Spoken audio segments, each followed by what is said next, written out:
Welcome to robust news. Robust news में आपका स्वागत है। कर्नाटक गोहत्या कानून से गोवा में मांस की कमी, भाजपा नेतृत्व वाली सरकार ने कहा रास्ता तलाशेंगे।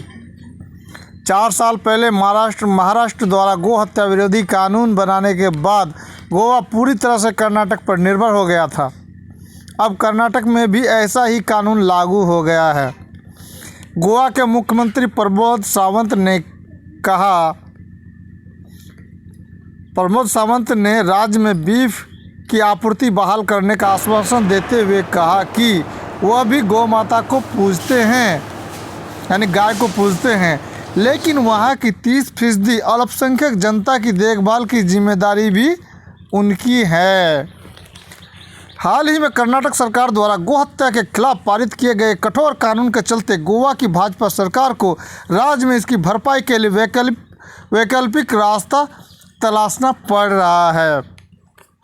इंडियन एक्सप्रेस की एक रिपोर्ट के मुताबिक प्रमोद सावंत की अगुवाई वाली सरकार ने कर्नाटक के पशु व्यापारी और गोवा के मांस व्यापारियों के साथ बैठक कर राज्य में पशुओं की आपूर्ति के लिए वैकल्पिक रास्ता निकालने को कहा है। ऐसा इसलिए किया जा रहा है क्योंकि गोवा प्रमुख रूप से पर्यटन पर निर्भर है, जिसके लिए मांग आधारित भोजन की आपूर्ति करना जरूरी है। अब कर्नाटक में नया कानून आ जाने के बाद से पिछले कुछ दिनों में राज्य में बीफ की कमी, यानी गाय की मांस की कमी महसूस कर रहा है। 4 साल पहले महाराष्ट्र द्वारा गोहत्या का विरोधी कानून बनाने के बाद गोवा पूरी तरह से कर्नाटक पर निर्भर हो गया था। हालांकि अब कर्नाटक में इससे भी कठोर कानून पारित होने के लिए राज्य को क्रिसमस और नववर्ष के लिए बीफ की व्यवस्था, यानी गाय की मांस की व्यवस्था को लेकर सोचना पड़ रहा है। गोवा शेक एसोसिएशन के अध्यक्ष क्रूज कार्डोजा ने कहा, पिछले हफ्ता पर्यटकों को बीफ नहीं मिल पाया, इसका पर्यटन पर प्रभाव होगा। इसके साथ ही पोर्क वाले क्षेत्र में भी दबाव पड़ेगा। पोर्क कहते हैं सूअर का मांस को, यानी कि सूअर के मांस वाले क्षेत्र में भी दबाव पड़ेगा। गोवा के मुख्यमंत्री प्रमोद सावंत ने कहा, महाराष्ट्र के साथ साथ कर्नाटक हमारे लिए पशुओं एवं मांस का स्रोत था। मैंने पशुपालन के निदेशक से इस स्थिति से निपटने के लिए रास्ते तलाशने को कहा है। इसके साथ ही उन्होंने ये भी कहा कि राज्य अन्य राज्यों से भी पशुओं एवं बीफ, यानी गाय का मांस मंगा रहा है। सावंत ने कहा, मैं भी गौ माता को पूजता हूँ, लेकिन हमारे यहाँ 30% अल्पसंख्यक जनता है, उनकी देखभाल करना मेरी जिम्मेदारी है। हम अन्य राज्यों से जानवर और बीफ की आपूर्ति कर रहे हैं। गोवा चर्च की एक शाखा सामाजिक न्याय और शांति परिषद CSJP ने भी मुख्यमंत्री सावंत से आग्रह किया है कि वे पड़ोसी राज्य के साथ बीफ की कमी के मुद्दे को हल करें। बीते 15 दिसंबर को सावंत के सौंपे गए एक ज्ञापन में CSJP ने गोवा में सैकड़ों मांस व्यापारियों की आजीविका की रक्षा के लिए पड़ोसी राज्य कर्नाटक के साथ इस मुद्दे को उठाने की मांग की है।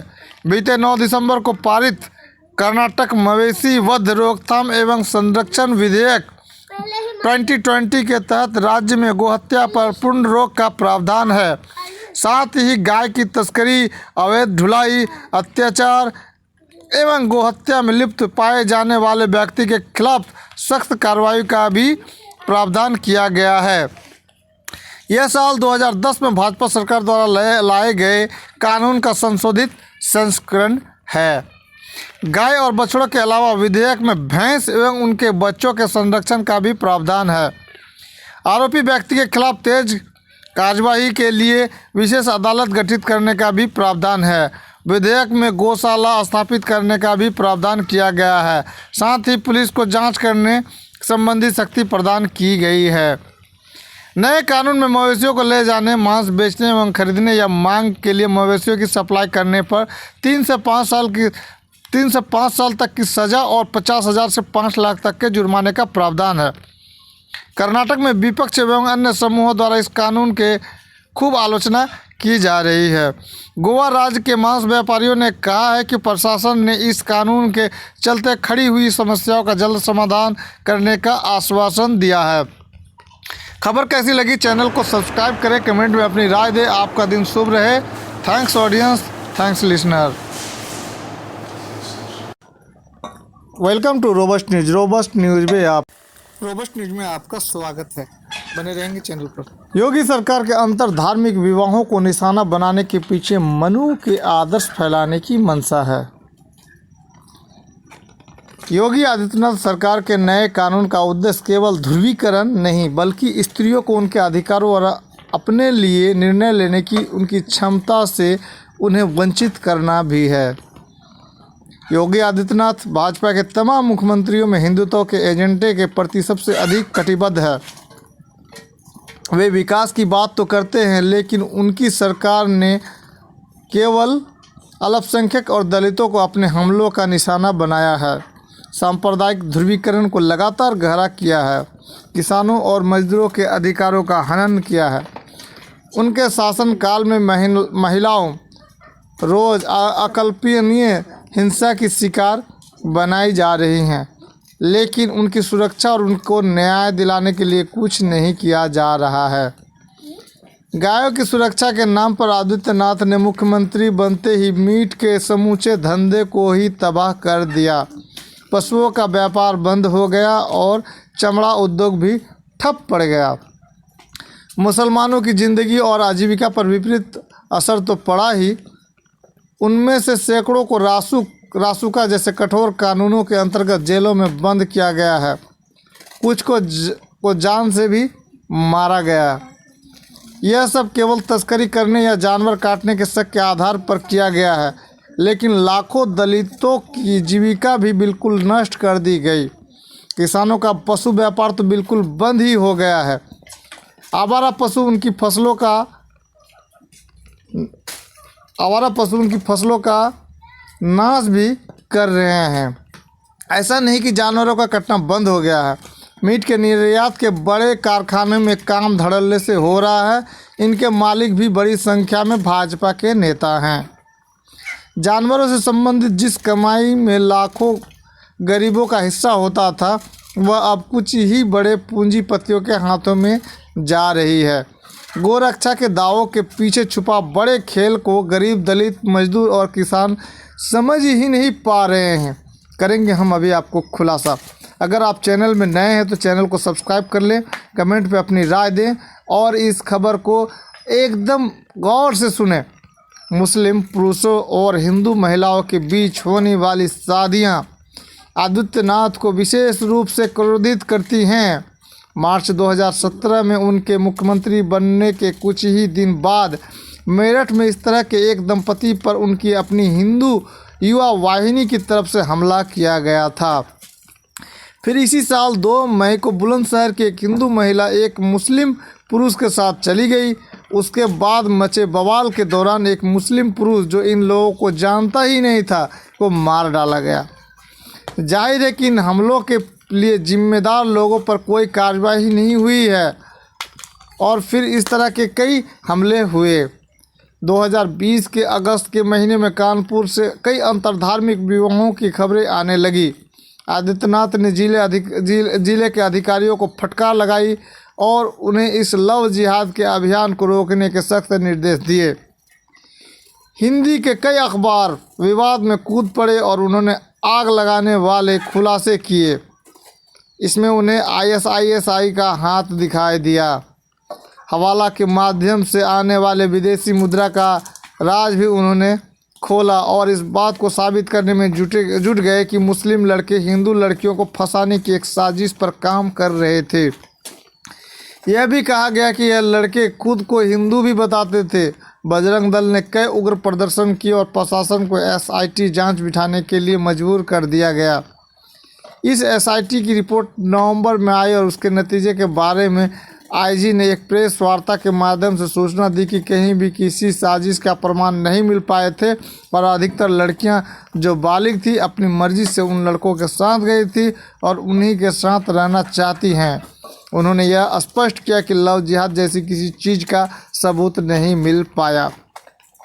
इसी बीच 24 सितंबर को इलाहाबाद उच्च न्यायालय के जस्टिस त्रिपाठी ने एक अजीब फैसला सुना दिया। उसने सुरक्षा की गुहार लगाने एक हिंदू पुरुष और मुस्लिम महिला पहुंचे थे। उनकी गुहार को अनसुना करते हुए त्रिपाठी जी ने फैसला यह सुना दिया कि शादी करने की नीयत से अगर धर्म परिवर्तन होता है तो फिर वह शादी ही अवैध है। आमतौर पर जब मुस्लिम महिला की शादी हिंदू पुरुष से होती हैं तब संघ परिवार उसे पसंद करता है।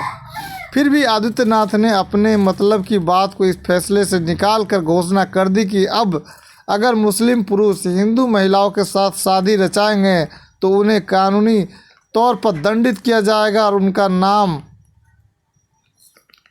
राम नाम सत्य भी कर दिया जाएगा। संयोग से अगले महीने इलाहाबाद उच्च न्यायालय की दो अलग खंडपीठ ने जस्टिस त्रिपाठी से बिल्कुल अलग तरह के निर्णय दिए। 2 नवंबर को एक समलैंगिक दंपति सुरक्षा की मांग लेकर जब न्यायालय के सामने आया तो न्यायाधीश महोदय ने कहा कि चूंकि उनका रिश्ता कानूनी है इसलिए उन्हें प्रशासन और पुलिस की ओर से पूरी सुरक्षा मिलनी चाहिए। 11 नवंबर को एक अंतर धार्मिक दंपति जब न्यायालय के सामने सुरक्षा की मांग लेकर आया तो न्यायाधीशों ने बहुत ही स्पष्ट फैसला सुनाया और उन्होंने कहा, हम प्रियंका खरवार और सलामत को हिंदू और मुस्लिम के रूप में नहीं बल्कि 2 बालिग व्यक्तियों के रूप में देखते हैं जो अपनी इच्छा से एक साथ शांतिपूर्ण तरीके से खुशी से रह रहे हैं। न्यायालय और ख़ास तौर से संवैधानिक अदालतों पर भारत के संविधान की धारा 21 द्वारा इस बात की जिम्मेदारी डाली गई है कि वे व्यक्ति की ज़िंदगी और आज़ादी को सुरक्षित करें। अपनी इच्छानुसार किसी भी धर्म के किसी भी व्यक्ति के साथ रहना व्यक्ति की आज़ादी और जीवन के अधिकारों में निहित है। व्यक्तिगत रिश्ता में हस्तक्षेप करना 2 व्यक्तियों के चुनाव करने की आज़ादी के अधिकार से अतिक्रमण होगा। 2 बालिग व्यक्ति जो अपनी स्वेच्छा से एक साथ रह रहे हैं उनके रिश्ते के प्रति किसी व्यक्ति या परिवार या राज्य को भी आपत्ति करने का कोई अधिकार नहीं है। आदित्यनाथ के लिए संवैधानिक नियमों की कोई अहमियत ही नहीं है। हिंदू धर्म को त्याग कर धर्म परिवर्तन करना और हिंदू महिलाओं व मुस्लिम पुरुषों के बीच विवाह होना संघ परिवार उनकी नज़रों में इस तरह के भयानक पाप है जिनकी सज़ा भी उतनी ही भयानक होना चाहिए। और इसी सोच को अंजाम देने के लिए 28 नवंबर को उत्तर प्रदेश गैर कानूनी धर्म परिवर्तन निरोधक अध्यादेश पारित किया गया। तब से अंतर धार्मिक विवाह करने वाली हिंदू महिलाओं और मुस्लिम पुरुषों को अमानवीय यातनाएं दी जा रही हैं। इनमें से ऐसे लोग भी हैं जिनकी शादी अध्यादेश के पारित होने से पहले ही हो चुकी थी। पति पत्नियों को ज़बरदस्ती एक दूसरे से अलग कर दिया गया है। मुस्लिम पतियों और उनके रिश्तेदारों को मारपीट कर जेल में ठूंसा गया है। एक गर्भवती महिला का कहना है कि उनके साथ लोगों ने धक्का मुक्की की और अस्पताल में ज़बरदस्ती उसका गर्भपात करा दिया गया। एक दूसरी गर्भवती महिला है जिसे अस्पताल के अंदर उसके परिवार ने अपने निगरानी में ले लिया और गर्भ गिराने पर तुले हुए हैं। कई महिलाओं को उनके रिश्तेदारों द्वारा घसीटे जाने, कई युवकों की लात जूतों की मार खाती तस्वीरें सामने आई हैं। इस बीच इलाहाबाद उच्च न्यायालय ने कुछ राहत पहुंचाने का काम किया है। अध्यादेश पारित होने के एक दिन बाद नदीम नाम के व्यक्ति के खिलाफ पुलिस ने इसके उल्लंघन के जुर्म में एफआईआर दर्ज की थी। 18 दिसंबर को न्यायालय ने उसकी गिरफ्तारी पर रोक लगा दी। उनके वकील ने अध्यादेश को गैर कानूनी घोषित करने की याचिका भी न्यायालय के सामने रखी और न्यायाधीशों ने प्रदेश की सरकार से इस पर जवाब मांगा। सुनवाई के लिए 7 जनवरी तय हुई है। उसी दिन एक अन्य न्यायालय में भी इस अध्यादेश को चुनौती दी गई और अब दोनों मामलों की सुनवाई एक साथ होगी। लेकिन 7 जनवरी तक सरकार को जुल्म ढाने के लिए काफ़ी समय मिल गया है और ऐसा करने में आदित्यनाथ की सरकार कोई कसर बाकी छोड़ नहीं रही है। नदीम के मामले में उच्च न्यायालय के फैसले के बाद एक मुस्लिम पति और उसके भाई की जमानत होने के बाद सरकार पूरी तरह से मुस्लिम पतियों और उनके परिवारों पर बरस पड़ी है। मैनपुरी के एक मामले में पति के साथ उसके 4 रिश्तेदार जेल भेज दिए गए हैं और अन्य रिश्तेदारों के बारे में सूचना देने वाले को 25,000 रुपये का इनाम घोषित कर दिया गया है। हिंदू पत्नियों को तो ज़बरदस्ती सुरक्षा गृहों या उनके परिवारों के हवाले करने की कार्रवाई जारी है। आदित्यनाथ के दमनकारी कदमों से कई मुसलमान युवकों का उत्पीड़न किया जा रहा है, लेकिन इसके चलते कई हिंदू महिलाओं पर असहनीय हमले भी किए जा रहे हैं। फिर भी बैरी बना समाज, दुश्मन बने घर वाले, धमकी देने वाले बजरंग दल के लोग, अन्याय पर उतारू पुलिस प्रशासन, इन सब का अद्भुत हिम्मत और निष्ठा के साथ यह हिंदू महिलाएं मुकाबला कर रही हैं, जिसके लिए उनकी दाद दी जानी चाहिए। अपना जीवन साथी चुनने के अधिकार को सुरक्षित रखने की लड़ाई वे केवल अपने लिए ही नहीं, तमाम महिलाओं के लिए लड़ रही हैं। इतिहास का अध्ययन बताता है कि जीवन साथी का चुनाव करने के महिलाओं के अधिकार को दुनिया भर में नियंत्रित किया गया है, लेकिन हमारे समाज में इसका विरोध सबसे ज़्यादा हिंसात्मक तरीके से हुआ और आज भी हो रहा है। हमारे संविधान ने महिलाओं अधिकारों के लिए लंबे और कठिन संघर्षों के बाद इस अधिकार को मान्यता दी थी, लेकिन आज भी इस अधिकार के फ़ायदा उठाना अधिकतर भारतीय महिलाओं के लिए कठिन और खतरनाक है। आज भी भारतीय समाज वर्णाश्रम धर्म की गिरफ्त में है और इस सामाजिक प्रणाली को जिंदा रखने के लिए महिलाओं का अपनी जाति के अंतर्गत शादी करना अनिवार्य है। कितनी विडंबना है कि एक ऐसी प्रणाली को जिंदा रखने के लिए जो उनके और अधिकतर अन्य भारतीयों की असमानताओं को बनाए रखता है, महिलाओं को अपने अधिकारों की बलि चढ़ानी पड़ती हैं। यही नहीं, वे अपने इस कर्तव्य को निभाएंगे, इसकी सुरक्षित करने के लिए उन्हें तमाम बंधनों में जकड़ दिया जाता है, उनके अन्य अधिकारों के आधार पर जीना भी दूभर कर दिया जाता है। वर्णाश्रम धर्म और उनको मजबूती और धार्मिक मान्यता प्रदान करने वाली मनुस्मृति के प्रति अपनी श्रद्धा को आरएसएस ने संविधान के पारित होने के तुरंत बाद 1949 में ही घोषित कर दिया था। संविधान के प्रति उनकी अवहेलना और मनुस्मृति के प्रति उनकी श्रद्धा उसे महिलाओं के अधिकारों का सबसे प्रबल प्रतिद्वंदी बनाता है। समाज के बड़े हिस्से में मनुवादी सोच का प्रभाव, खास तौर से उनके द्वारा महिलाओं और कामकाजी और शोषित वर्गों में शामिल जातियों के अधिकारों पर किए गए आक्रमण को वे पसंद करते हैं। समाज के अंदर व्यापक पैमाने पर मौजूद मनुवादी विचारधारा संघ परिवार को संवैधानिक अधिकारों का हनन करने में मदद करती है। उसके यह हमले केंद्र और कई राज्यों में भाजपा की सरकारें बनने के बाद बहुत तेज और विस्तृत हुए हैं। मनुस्मृति द्वारा उन महिलाओं के बच्चों को बहुत ही घृणित माना गया है जो अपने से निचले दर्जे के पुरुषों से शादी करती है। मलेच्छों के साथ पैदा किए गए बच्चों के बारे में तो ऐसी भाषा का प्रयोग किया गया है जिसे दोहराना संभव नहीं है। यही नहीं, इस तरह की शादियां करने वाले महिलाओं को बुरी तरह से प्रताड़ित करना, मार डालना, कुत्तों को खिला देना उचित ठहराया गया है। उस जमाने में मौजूद हूण और यवन लोगों को मलेच्छ कहा जाता था और उन्हें समाज से बिल्कुल बाहर करके देखा जाता था। बाद में मुसलमानों के लिए यही शब्द इस्तेमाल में आया। संघ परिवार वर्णाश्रम धर्म में किसी प्रकार की त्रुटि को स्वीकार नहीं करती है, इसलिए वह नहीं मानता कि इस्लाम और ईसाई धर्म स्वीकार करने वाले करोड़ों कामकाजी जातियों के हिंदुओं ने ऐसा वर्णाश्रम धर्म के उत्पीड़न और अत्याचार से छुटकारा पाने के लिए किया था। इस तथ्य को तमाम लोग जिनमें विवेकानंद भी शामिल हैं स्वीकार ही करते हैं और इन अत्याचारों और उत्पीड़न की बहुत ही कटु शब्दों में आलोचना भी करते हैं। लेकिन संघ परिवार इस सच्चाई से इनकार कर धर्म परिवर्तन का कारण घूस और ध्वंस को ठहराता है। जहाँ भी उसकी सरकार बनती है वहाँ वह धर्म परिवर्तन के खिलाफ कानून बना डालता है, जिससे कि वह अपने ही अतीत पर लगे कलंक को मिटाने पर आमदा है। मनुस्मृति महिलाओं और उनकी भूमिकाओं के बारे में बहुत स्पष्ट है। महिलाओं को हमेशा किसी पुरुष के नियंत्रण में रहना चाहिए। उनके पास संपत्ति पर कोई अधिकार नहीं होना चाहिए, चूँकि वे सही निर्णय लेने के काबिल ही नहीं हैं। इसलिए उनको हर समय नियंत्रित और घेरे के अंदर रखना जरूरी है। संघ परिवार का लव जिहाद के बारे में प्रचार अभियान भी हिंदू औरतों को बुद्धू, आसानी से बेवकूफ़ बनने वाली और बच्चों जैसी भोली ठहराता है, बिल्कुल इस मनुस्मृति की तरह।